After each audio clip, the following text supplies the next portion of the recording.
Welcome back to straight forward discussion पर PTI थे साथ मौजूद हैं नदीम कुरैशी साहब। नदीम कुरैशी साहब, एक आजकल जो आपके फॉलोअर्स, आपके सपोर्टर्स, आपके वोटर्स और बहुत सारे नौजवानों की बड़ी तादाद ये कहती है कि कप्तान को उसकी टीम ने हराया, और बहुत सारे लोग ओपनली भी कहते हैं कि हाँ, टीम में कुछ खामियां थीं जिसकी वजह से पीटीआई की कश्ती आज इस नहज पर आन पहुंची है।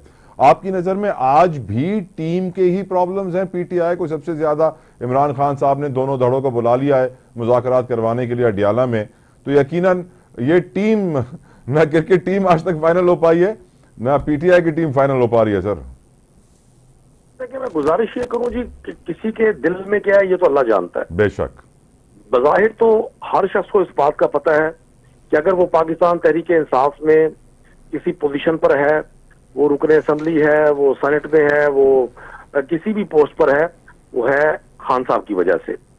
और कौमों की जिंदगी में, लोगों की जिंदगी में, अफराद की जिंदगी में मुश्किलात आती रहती हैं। हमें मुश्किलात जिस नौयत की आई हैं, मैं नहीं समझता कि ये तहम्मुल, बुर्दबारी और हिकमत अमली की बजाय किसी और स्ट्रेटेजी से हल होंगी। तहरीक इंसाफ के वर्कर ने पीपल्स पार्टी के बाद पहली बार ऐसा हुआ कि सियासी तौर पर जितनी तकालीफ बर्दाश्त की, इसकी मिसाल माजी में नहीं मिलती। ठीक। और शायद पीपल्स पार्टी को भी इस तरह की तकालीफ का सामना नहीं करना पड़ा। इस वक्त सूरत ये है कि जो मौजूदा हुकूमत है वो बुनियादी तौर पर गुड गवर्नेंस में फेल हो गई है, वो अवाम को वेलफेयर करने में फेल हो गई है, वो आम आदमी का एतमाद हासिल करने में फेल हो गई है। और उनका अब जो मतमा नजर और टारगेट वो सिर्फ एक है कि किसी भी तरह तहरीके इंसाफ को टारगेट करके वो बजाय सियासी मुकाबला करने के डंडे का इस्तेमाल करके हमें बिल्डोज करें। उसके लिए उनकी डिफरेंट स्ट्रेटजीज हैं। आजकल स्ट्रेटजी नंबर 4 पर अमल हो रहा है कि तहरीके इंसाफ के इख्तलाफात को बढ़ावा दिया जाए, लोगों में ये तासुर दिया जाए कि जी ये टीम ठीक नहीं है, टीम जो भी है वो खान साहब की अपनी सिलेक्शन करता है, इसमें किसी शख्स को ना मैं नामजद कर सकता हूँ ना कोई और शख्स नामजद कर सकता है। तो खान साहब तो सर कप्तान अच्छे थे ना, सेलेक्टर तो अच्छे नहीं थे। देखिए, मैं गुजारिश कर दूं, कप्तान अच्छा होना और सिलेक्टर अच्छा होना ये दोनों एक ही चीज की कड़ी है, एक ही चीज। और जाहिर है बतौर ह्यूमन बीइंग किसी भी जगह कोई गलती हो सकती है। मैं जाती तौर पे भी समझता हूँ कि हमारे कुछ रहनुमाओं की एग्रेशन से, उनकी टकराव की पॉलिसी से, उनकी ये जो 24 घंटे ऑटो पे वो सुल्तान भाई वाले फेज में रहते हैं, उनकी इस पॉलिसी ने भी हमें खासा नुकसान पहुंचाया है। लेकिन अभी वक्त है तहम्मुल से, ये मुल्क हमारा है। अगर इस टकराव से मुल्क की सूरत खराब होती है तो इसका नुकसान भी हमें ही है।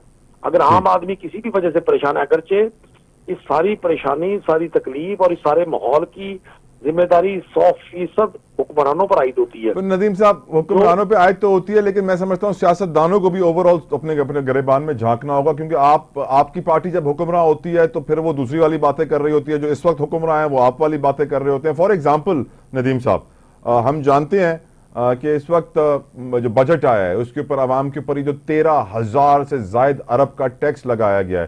कुल 30,000 अरब रुपए हैं जो हुकूमत और वफाक खर्च करेंगे इस माली साल में, जिसमें से 10,000 अरब तो सिर्फ सूद में जा रहा है, कर्जों के, और हम दिफा के लिए 2,000 अरब निकाल रहे हैं और कर्जों की सूद के लिए 10,000 अरब दे रहे हैं।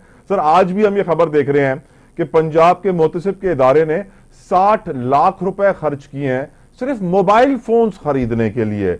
हुकूमती अखराजात में कोई कमी नहीं आई है, अवाम पर टैक्सों के बोझ में बहुत बड़ा पत्थर गिरा दिया गया है, और जो भी पावर में आता है सर वो यही कहता है कि हाँ हाँ हम ये खर्चे कम करेंगे, ऑस्टेरिटी मेजर्स दिखाएंगे, गाड़ियां बेची जाती हैं वजीर आजम हाउस की। लेकिन हकीकतन सर इस वक्त जो हमारे हुकूमती अखराजात हैं उसमें 1 रुपए की कमी नहीं हुई है, और अवाम के अखराजात में इतने गुना इजाफा कर दिया गया कि उनको जीने का हक जैसे उनसे छीन लिया गया हो। आखिर वो दिन कब आएगा जब पावर में आके सियासतदान ब्यूरोक्रेसी को टाइट करेगा कि बस अब हजारों अरब खर्च करना बंद करो, या याशी बंद करो, ये गरीब मुल्क है, लैंड क्रूजर V8 में चलना बंद करो, छोटी गाड़ियों में चलना शुरू करो।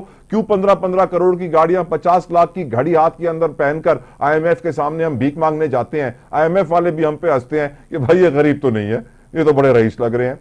हम कब तक ये दोगलापन जारी रखेंगे नदीम साहब, कब तक ये मुनाफिकत जारी रखेंगे? सर जितना साहब, बड़ा आपने सैर हासिल तबसरा किया हकीकत बिल्कुल इसके ऐन मुताबिक है।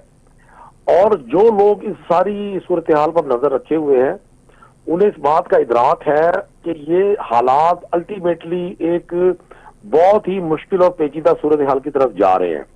जब हुक्मरान लोगों को ये कहेंगे कि जी पाकिस्तान में आके इन्वेस्टमेंट करें, इंटरनेशनल इन्वेस्टर को, और अपनी इन्वेस्टमेंट्स बाहर करेंगे, जब हुक्मरान लोगों को कहेंगे कि आप अखराजात कम करें और अपने अखराजात बढ़ाएंगे, जब हुक्मरानों के, और वो हुक्मरान कोई भी हो, वो तहरीक इंसाफ से हो, किसी भी जमात से हो, मैं आपके इस मौके पर 100% कायल हूं कि सियासतदानों की जिम्मेदारी सबसे ज्यादा बनती है कि वो रोल मॉडल बने। लक्ष्यदार बातों से, इंतखाबी जलसों में तकारीर से, गला फाड़ फाड़ कर गरीब का, हारी का, किसान का जिक्र करके उनको अपने मकासद के लिए इस्तेमाल करने का वक्त अब आहिस्ता आहिस्ता कम होता जा रहा है। हमें नजर अब ये आ रहा है कि आम आदमी चीजों को इतनी जल्दी जज कर रहा है, इतनी जल्दी उसको फैसला करने की आसानी हो रही है। लोग अब क्वेश्चन करते हैं कि जो दुबई में 11 अरब डॉलर की प्रॉपर्टीज पाकिस्तानियों ने बनाई है, वो मनी ट्रेल कैसे हुई, वहां पैसा कैसे गया, वो आंसरेबल क्यों नहीं है। पूरी दुनिया में पाकिस्तान की ब्यूरोक्रेसी की टॉप ब्यूरोक्रेसी है, इनकी प्रॉपर्टीज है, इनके एसेट्स हैं। एक 2, 2.5, 3 लाख सैलरी लेने वाला शख्स कैसे अपने बच्चों को यूएसए, यूके, कनाडा की बड़ी बड़ी यूनिवर्सिटी में पढ़ा सकता है? ये सवाल अब हर जहन में है।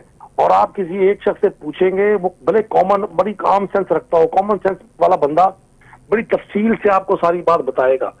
ये वाकई आपने ठीक कहा कि पंजाब में जो कुछ बजट में किया गया, उसके अलावा नई गाड़ियां भी, मैं सुन रहा था पंजाब की वजीर इत्तलात को, वो फरमा रही थी कि जी ये नई गाड़ियों का ऑर्डर हमने नहीं दिया, ये गवर्नमेंट में था।